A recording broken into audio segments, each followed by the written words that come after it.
Night. A desolate highway. The wind howled.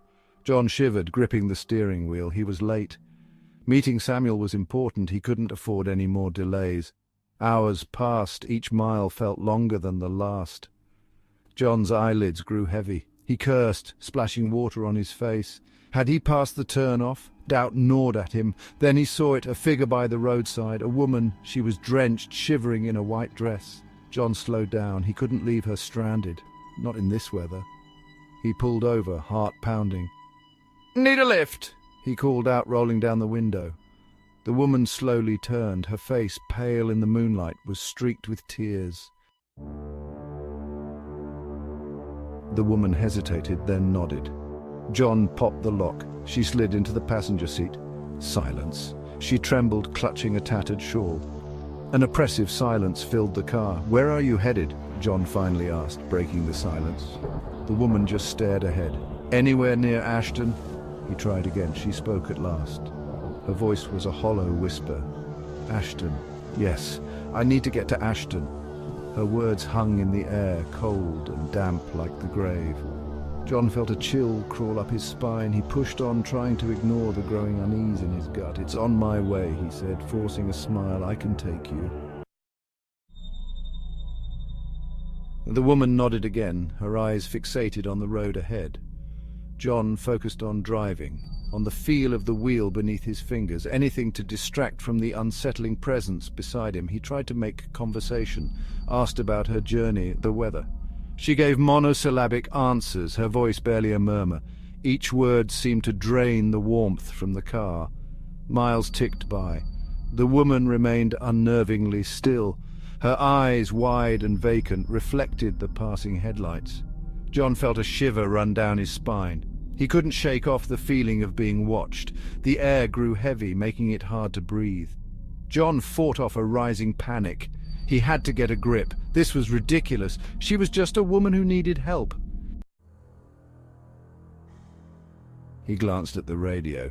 Dead. He tried again. Static. John frowned. The radio had been working fine just moments ago. He stole another look at his passenger. She hadn't moved. Her gaze was still fixed on the road ahead.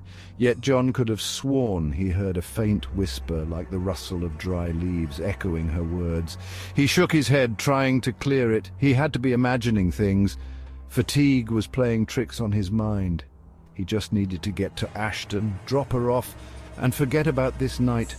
But deep down, a seed of unease had been planted. Something wasn't right. The woman's silence, her eerie stillness, the strange whispers, it all seemed to point towards something sinister. Section 5. The crash. "There was an accident," the woman suddenly said, her voice clearer now, laced with a strange urgency. John's head snapped up. "What?" he asked, confused. Up ahead, she continued, her gaze unwavering. A car went off the road. Years ago, a rainy night, just like this. John felt a cold dread grip his heart. The woman turned, her eyes locking with his for the first time. They were filled with a deep, unfathomable sadness. "You never made it," she whispered, her voice breaking. John slammed on the brakes, the car skidding dangerously on the wet asphalt. He stared at the woman, his breath caught in his throat. He knew with chilling certainty who she was talking about. Section 6. The search. John scrambled out of the car, ignoring the pounding rain. He had to check. He had to know. He raced towards the spot indicated by the woman, his heart pounding against his ribs. There, half hidden by overgrown bushes, lay the mangled remains of a car. John's blood ran cold. It was the same make and model as his father's car, the one he died in. He stumbled back, memories flooding his mind. The storm, the news, the agonizing wait. His father driving home on this very road, never to return. An accident, they said. The woman stood behind him, her presence a tangible chill in the air.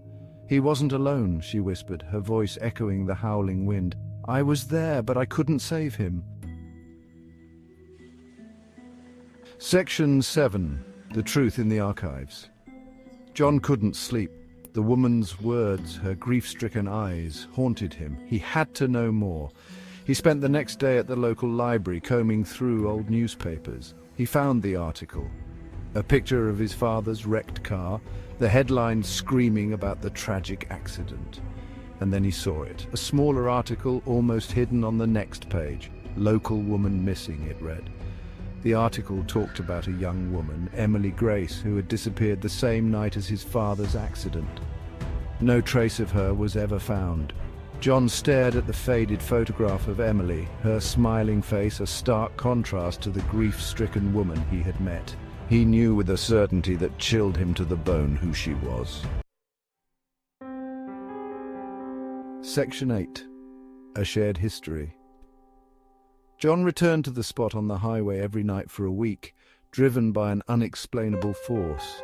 He waited, hoping for a glimpse of Emily, a chance to speak to her, to understand the mystery that had haunted him for years, and then one night she appeared. She stood by the roadside, her white dress billowing in the wind, almost ethereal in the moonlight. She looked at John, her eyes filled with a profound sadness, a sorrow that seemed to transcend time. "You came back," she whispered, her voice carrying the weight of countless untold stories. John stepped out of the car, his heart heavy with a mix of fear and sorrow. "I had to know," he said, his voice barely above a whisper, trembling with anticipation and dread. "I had to know what happened." Emily told him her story, her voice a haunting melody in the still night air. She had been on her way to meet her fiancé when she encountered John's father, his car stranded by the side of the road. She stopped to help, unaware that this act of kindness would seal her fate. Section 9. No longer lost. As Emily helped John's father with the car, another vehicle speeding through the rain lost control and collided with them. John's father was killed instantly. Emily was thrown clear, but she disappeared that night. "I couldn't leave him," Emily whispered, her voice breaking. "Not until someone found him, but no one ever stopped. Not until you." John listened, his heart aching for her pain. He understood now. Emily wasn't a threat. She was trapped, bound to this road by her guilt and her promise to watch over his father. She had been waiting all these years for someone to help. John stepped forward, his hand outstretched. "It's okay, Emily," he said, his voice filled with compassion. "He wouldn't want you to stay here. You can let go now." Section 10. Moving on. Emily looked at John, her eyes filled with tears, reflecting the sorrow and longing that had haunted her for so long. She reached out, her hand passing through his, a reminder of the barrier that separated their worlds. A cold breeze swept over them, carrying with it the whispers of the past. And then Emily began to fade, her form becoming more ethereal with each passing second. "Thank you," she whispered, her voice fainter now, like the rustle of leaves in a forgotten forest, a sound that seemed to come from another time. "Tell your family, tell them I tried, tell them—" She struggled to convey her final message, her words filled with a desperate need for closure. Her voice trailed off, her form dissolving into the night, merging with the shadows that had always been a part of her existence. John stood there for a long time, the wind whipping at his clothes as if trying to pull him back to reality. He felt a profound sense of peace settle over him, a calmness that he hadn't felt in years. Emily was finally free, and with her release, a weight lifted from his heart. And in a way, so was he.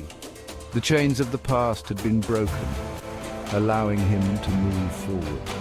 He got back in his car and drove away, the image of Emily's smiling face etched in his memory, a bittersweet reminder of their connection. He knew he would never forget her, the woman who had haunted this lonely road seeking solace and redemption. Her memory would live on, a testament to the love and loss they had shared.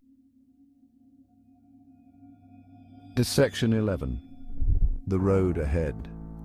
The next morning, John visited his father's grave. The air was crisp, and the morning light cast long shadows over the tombstones. He stood there for a long time, the weight of years of unspoken grief lifting from his shoulders.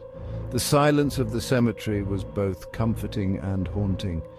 He told his father about Emily, about her kindness, her sacrifice.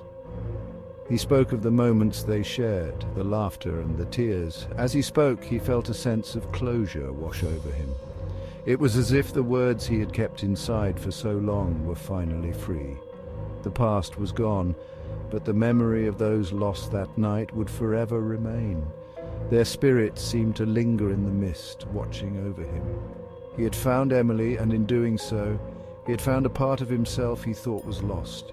It was a rediscovery of his own soul, a piece he never knew was missing. John left the cemetery, the sun warm on his face. The golden rays felt like a gentle reminder of hope and new beginnings. He had a long drive ahead of him, but for the first time in a long time, he wasn't afraid. The road ahead was uncertain, but he felt ready to face it.